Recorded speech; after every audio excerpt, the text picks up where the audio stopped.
આજે તો જવું પડ્યું police station. Hello guys, good morning, welcome back to my YouTube channel. આપણી મોર્નિંગ થઈ ગઈ હતી ભગવાનના દર્શન કરવાથી અને સવારમાં પછી આપણે આવી ગયા ચા દૂધ પીવા માટે મમ્મી પાસે.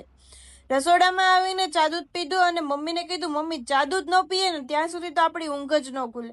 કોણ છે મારી જેમ જેને સવારમાં ચા દૂધ જોવે? ગમે ત્યાં બહારગામ ગયા હોય તો પણ સવારમાં ચા દૂધ પીવા તો જોવે જ તે. અને પછી જો વિજુભાઈ જતા હતા ઓફિસ તો એનું મેં બ્લેઝર પહેરી લીધું. બીજું તમારું બ્લેઝર દો તો પણ જો પહેરીને જોયું તો બહુ ગરમી થતી હતી.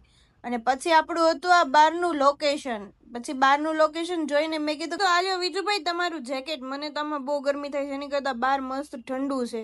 પછી આપણે તો જેકેટ કાઢીને એને આપી દીધું ને કીધું કે તમે જાઓ હવે ઓફિસે, ટાટા બાય બાય. પછી ગયા અને આ ભાઈ જો બસ વહી ગઈ ને એટલે દોડતા હતા. પછી ઘરનું બધું જ કામ પતાવી દીધું અને આપણા પતિદેવ નાઈ ધોઈને તૈયાર થઈ ગયા હતા અને મને કે હવે નાસ્તો દે. એમને નાસ્તો આપી દીધો પણ એની ટેવ કેવી છે કે સવારમાં તારક મહેતા તો જોવે જ તે. ગમે ત્યારે જમવા બેસે એટલે તારક મહેતા તો એની પાસે હોવું જ જોઈએ.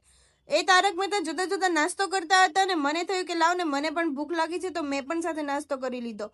અને પછી નીકળી ગયા અમે લોકો પાર્લર જવા માટે અને એ ઓફિસ જવા માટે. પછી મેં અજયને કીધું જો તમારા ફ્રેન્ડ જાય છે. પછી મને મારો ધંધો કરીને કે પછી મેં કીધું કાંઈ નહીં, હાલો હું મારો ધંધો કરું. પછી આવી પતિદેવ સાથે બાકાઝીકી કરતા કરતા આપણે પહોંચી ગયા આપણા ફાઇનલ લોકેશન ઉપર. એ છે આપણું પાર્લર.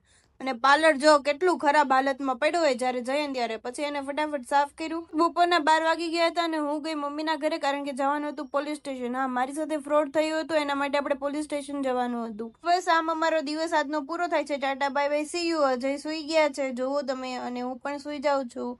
લાઈક, શેર અને સબસ્ક્રાઇબ કરી દેજો.